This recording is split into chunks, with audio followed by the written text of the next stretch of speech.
Good afternoon, everybody. My name is Deputy Chief Derek Swope of the Altoona Police Department. Today we're going to go through an incident that occurred in the city of Altoona. This morning at approximately 9:14 a.m., Altoona police officers received a call of a suspicious male at a local restaurant. It was reported that the male matched the description of the United Healthcare murderer in New York City. When officers arrived, they made contact with the male who had a face mask on. That male was asked to remove his face mask, and officers immediately recognized him as a suspect in the New York City shooting in recent days. That male was asked for a form of identification. He then provided a fake identification card out of New Jersey. After a brief investigation, it was determined that the ID provided was in fact a fake ID, and he was subsequently arrested for a forgery charge. Once he was taken into custody for that forgery charge, he was transported to the Altoona Police Department. Once at the Altoona Police Department, that male was searched instant to arrest. It was discovered that he had a United States passport that identified him as, Luigi Mangione. From there, continued search of his property. A firearm was located, and a suppressor was also located. There were also other items of evidentiary value that were located that would assist in this investigation. At this time, I'm going to turn it over to Governor Shapiro for some words.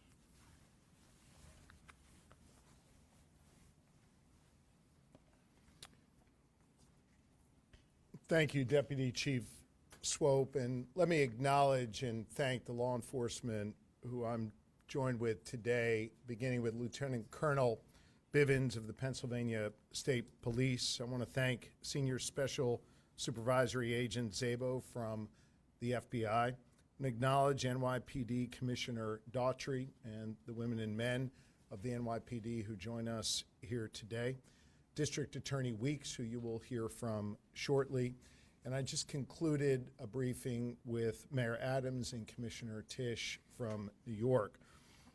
I want to begin by thanking our fellow Pennsylvania resident who acted as a hero today. Pennsylvania resident saw something early this morning at McDonald's and said something to our local police. And our local police here in Altoona acted swiftly. I want to say a special thanks to Officer Tyler Fry of the Altoona Police Department. Officer Fry is about 6 months into his time serving his fellow people here in Pennsylvania, and he acted swiftly. He acted with smarts, and he acted with calm. You know, safety often turns on the strength of the relationship between the community and law enforcement. We have that strong relationship here in Altoona, and it was proven here today. I want to ask all of our fellow Pennsylvanians to demonstrate the same type of thoughtfulness and courage and smarts as the individual at McDonald's did this morning, and help law enforcement here in Pennsylvania as we continue with our investigation. You'll see photos of the suspect who is here, and you should know that this suspect traveled between Philadelphia and Pittsburgh, making stops in between, obviously here in Altoona. I want to ask all of our fellow Pennsylvanians to help us with any tips that they might have by contacting us at 800-4-PA-TIPS. Again, that number is 800-4-PA-TIPS. The suspect was just arraigned here in the courthouse, and presumably New York will file charges very, very soon. That process will continue to play out, and justice will be delivered in this case. This case is hinged on attention. In fact, the attention in this case and the killing of Brian Thompson was helpful, no doubt, in allowing us to capture this killer, in alerting that individual at McDonald's this morning, and then having that individual contact police. But some attention in this case, especially online, has been deeply disturbing, as some have looked to celebrate instead of condemning this killer. Brian Thompson was a father to two. He was a husband, and he was a friend to many. And yes, he was the CEO of a health insurance company. In America, we do not kill people in cold blood to resolve policy differences or express a viewpoint. I understand people have real frustration with our healthcare system, and I have worked to address that throughout my career. But I have no tolerance, nor should anyone, for one man using an illegal ghost gun to murder someone because he thinks his opinion matters most. In a civil society, we are all less safe when ideologues engage in vigilante justice. In some dark corners, this killer is being hailed as a hero. Hear me on this. He is no hero. The real hero in this story is the person who called 911 at McDonald's this morning. The real heroes every day in our society are the women and men who put on uniforms like these and go out in our communities to keep us safe. This killer was not a hero. He should not be hailed. Mr. Thompson, I understand, was laid to rest earlier today in Minnesota in a private setting. As the conversation continues about this case, let's be mindful not to dehumanize him and make him just an avatar of a system that is disliked by many. He was a father, he was a husband, and he did not deserve to die like this on a sidewalk in New York City. I again want to thank all law enforcement who's present here this evening. Law enforcement works best when it works together. In this case, you have the New York Police Department working together with the Altoona Police Department, working together with our Pennsylvania State Police and our partners at the federal level as well. Everyone came together to solve this case and keep the public safe. I again want to ask my fellow Pennsylvanians, if you have any information regarding this suspect or his travels throughout Pennsylvania, please share those tips with us immediately. And with that, I want to thank District Attorney Weeks for his important work today and invite him to the microphone to say a few words. Thank you, Governor Shapiro. Good evening, everyone. I would echo the governor's sentiments. Law enforcement does work at its best when they work together. I'd also like to thank District Attorney Seidel. He and his staff came down from the Manhattan District Attorney's office today in record time to assist us at the Altoona Police Department. And as the governor stated, the state police, the Altoona Police Department, the FBI, the New York City Police Department, Logan Township Police Department, the Blair County Sheriff's Department, and other agencies all worked together today to do what needed to be done to seek justice. I often brag about how the community in Blair County isn't afraid to say something, to report a crime, to contact local law enforcement.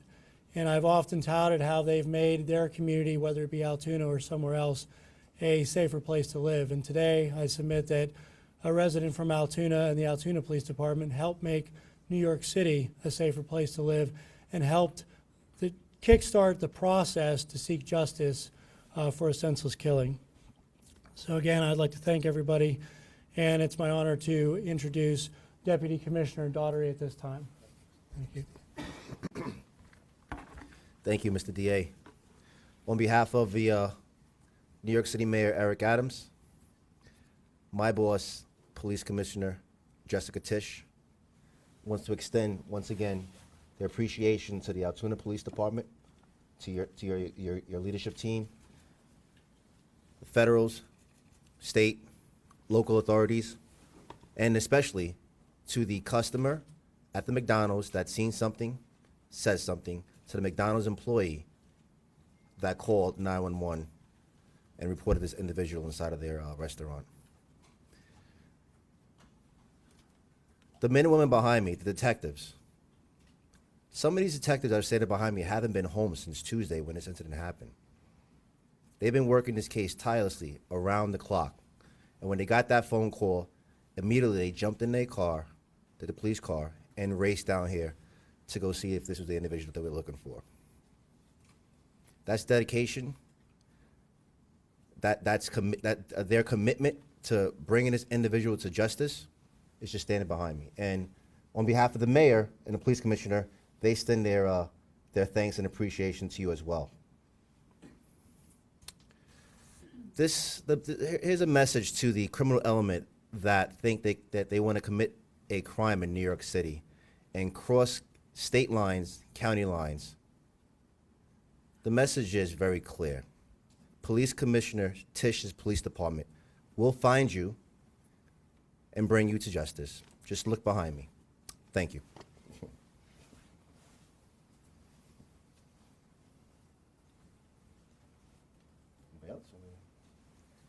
I think with that, we'll be happy to try and take a few questions. Governor, question, I guess maybe for the local enforcement about the arrest specifically today. I don't know who. We'll defer to Altoona Police. I guess I'm curious if we could hear a little bit more about the dynamics, if you could step to the podium, so we could hear a little bit more about the dynamics inside that McDonald's. I know there was some detail in the affidavit about what happened when the individual was asked if he'd been to New York. Could you speak a little bit to his demeanor and how that played out? Sure. So it was a peaceful arrest, first and foremost. The officer quickly recognized the male as the suspect from the shooting. And within several minutes, seconds of the first contact, he had asked the suspect if he had been in New York City recently. And that really invoked a physical reaction from the suspect. He became visibly nervous, kind of shaking at that question. And he didn't really answer it directly. So that statement alone really said a lot. And the suspect didn't have to say a lot after that question to show that, he was very nervous at that point. Was that the officer that the governor mentioned who's new on the job, who was involved in that? Yes, so Officer Fry's here to my left. Officer Fry, you step this way a little bit. And then his partner that he was with, Officer Joe Detweiler. Officer, could you maybe identify yourself and maybe describe that whole interaction and what played out? Spell your name. Yeah, Patrolman Fry, Tylerfrye. So whenever we got on scene there, we were able to pretty much find where he was at in the restaurant. And as soon as he was wearing a blue medical mask. As soon as we pulled that down, or we asked him to pull it down, me and my partner and I recognized him immediately, just from what we saw in the media with photos, videos. We just didn't even think twice about it. We knew that was our guy, but he was very cooperative with us. Didn't really give us too many issues. Once we found out his identity, we took it from there. How does it feel with 6 months on the job as a law enforcement officer to be part of? I can't say I was expecting it by any means, but it feels good to get a guy like that off the street, especially starting my career this way. It feels great. So upon his arrest, has he made any statements since his arrest? Has he asked for a lawyer yet? To my knowledge, he hasn't made any statements. You guys How are long was he saying, staying in Altoona, and where was he staying, and then was the gun on himself, or was it in like a car somewhere? We are still investigating how long he's been in Altoona. There's still a lot of follow-up to do in this case. Again, the men and women behind me are assisting with that. So we're still looking into it. I'm going to ask Governor? Lieutenant Colonel Bivens of the Pennsylvania State Police to address the question you just raised. Thank you.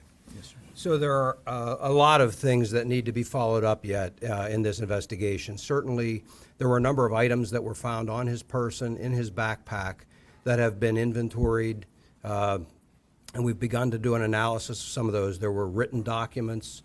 There are electronic devices that are in the process of being downloaded. Search warrants are obtained. And so over the next hours and days, those efforts will continue, and we're going to take a closer look at all of the information that we can glean from that regarding his activities up until and during the time of the homicide, his flight from New York, and we know that he has been in Pennsylvania, excuse me, for several days. And so part of that investigation will also focus on trying to retrace his steps. We've already identified businesses, for example, that he frequented in this area and activities that he engaged in. That led us to more evidence. And so all of that is becoming kind of a mountain of evidence that has to be analyzed and looked at. I'm confident we'll have a much better idea of his activities over the past number of days in New York and in Pennsylvania.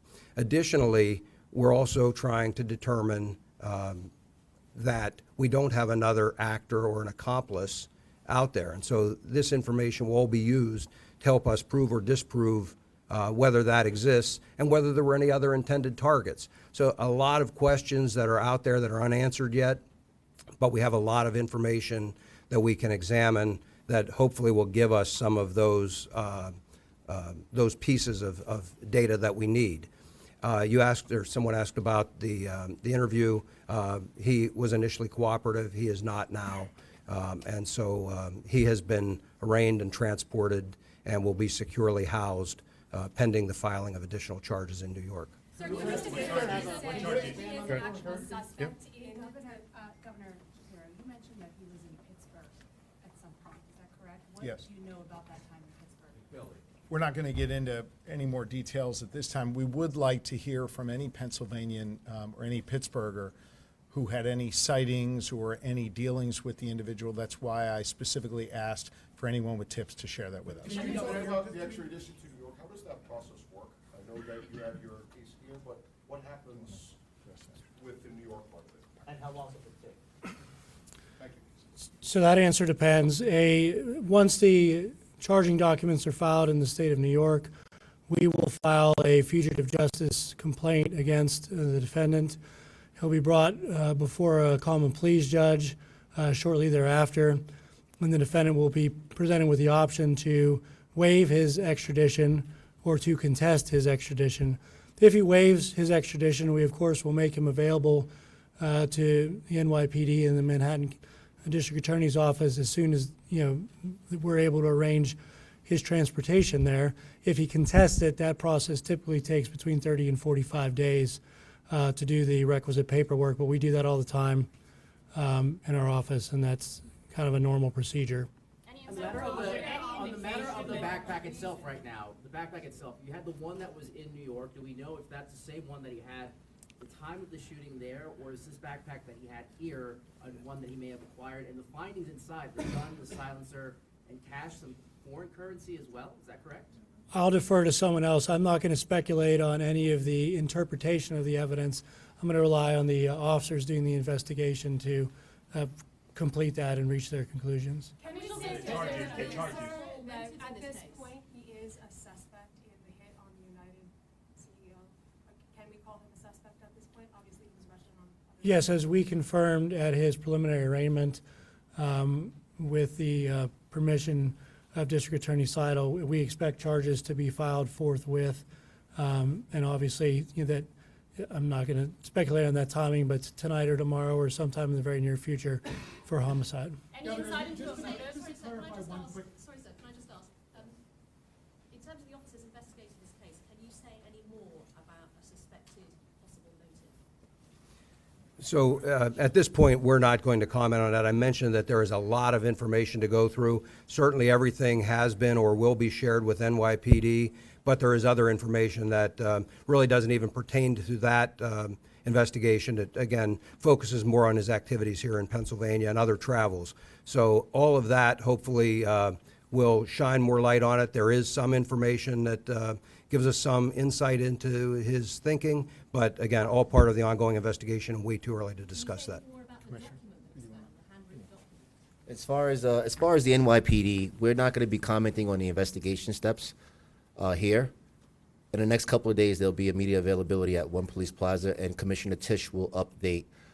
Commissioner Tisch and the Chief of Detectives, Joe Kinney, will update the media at One Police Plaza. But I will be happy to talk about that. The Commissioner Tisch and the New York City Mayor did FaceTime Officer Fry, and then thanked him for their service. So that was he got a pretty cool phone call from the mayor and our police commissioner. Do we know how he got to Pennsylvania? Was it through aircraft, train, bus?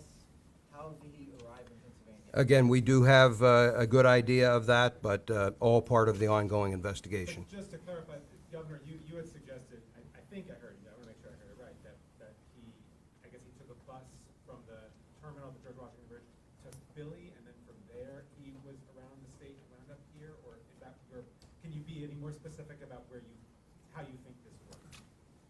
Well, again, I'll jump in as it's all part of the ongoing investigation. And so, yes, we do have a good idea how he got from Philadelphia to Pittsburgh, but there are some gaps in time. And so before we start laying out a timeline of his travel, we really need to work through all of that. And so we know that at some point it is likely he was in a variety of locations across the state, to include Philadelphia, Pittsburgh, and points in between. And then Altoona, so Philadelphia, then Pittsburgh, and then he made his way back here to Again, that'll all be part of the, logically, he's caught here in Altoona, so logically, he was in those locations first. But again, the timeline of all of that will be part of the ongoing investigation. What was that response? He has to evade detection for several days. Obviously, he was caught at McDonald's this morning.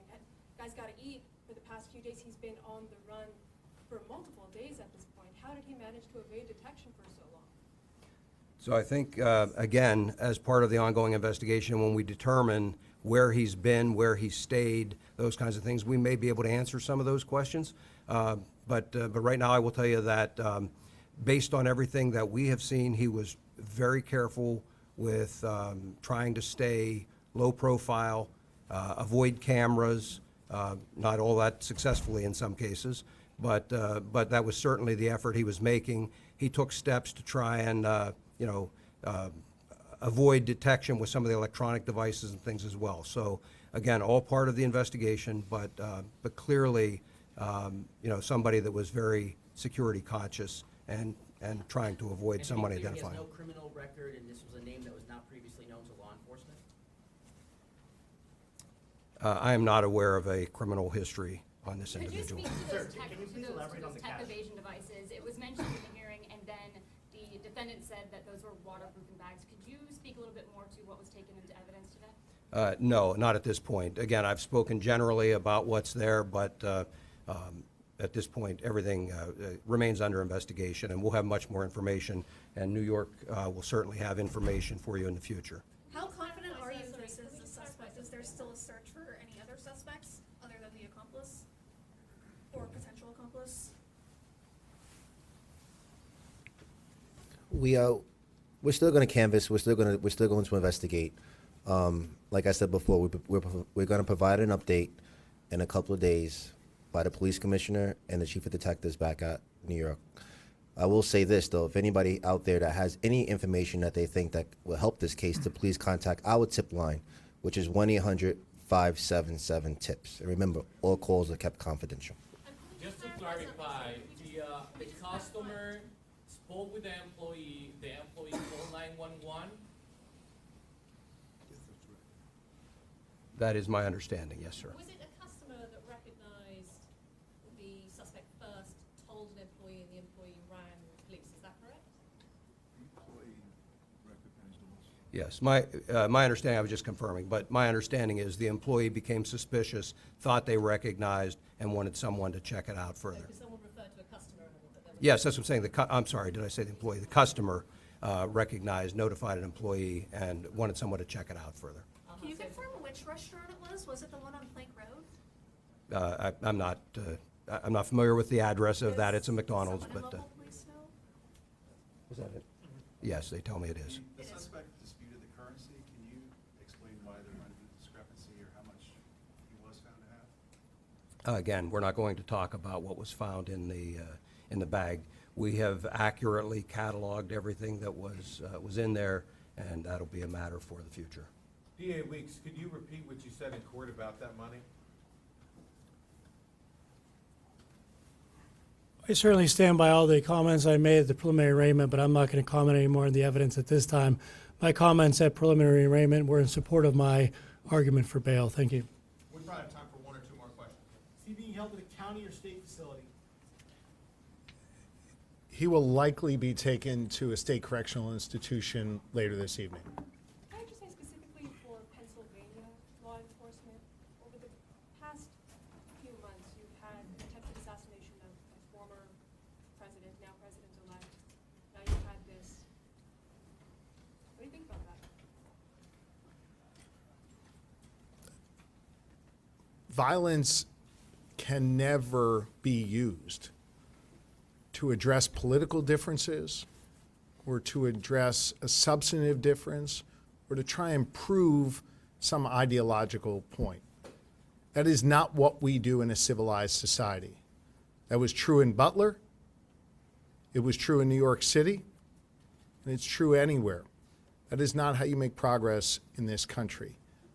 The suspect here who shot at that CEO and killed that CEO is a coward, not a hero.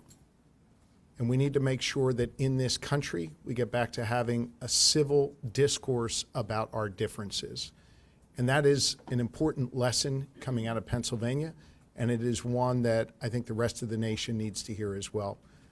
On a law enforcement side, I will tell you that I am incredibly proud of the Pennsylvania State Police and local police in Butler and here in Altoona who responded in a way that kept others safe and saved other lives. That was true at the fairgrounds in Butler, and it was true here today in Altoona. Had that local Pennsylvanian not spoken up, had that wonderful police officer who's been on this job for 6 months not acted calmly and swiftly, God knows what could have happened. So I think the lessons coming out of Pennsylvania are that violence is not a way to answer questions and address problems, and that we have the gift of law enforcement here in this Commonwealth who care deeply about the safety and well-being of our fellow Pennsylvanians and our fellow Americans, and I commend them for that. Thank you all.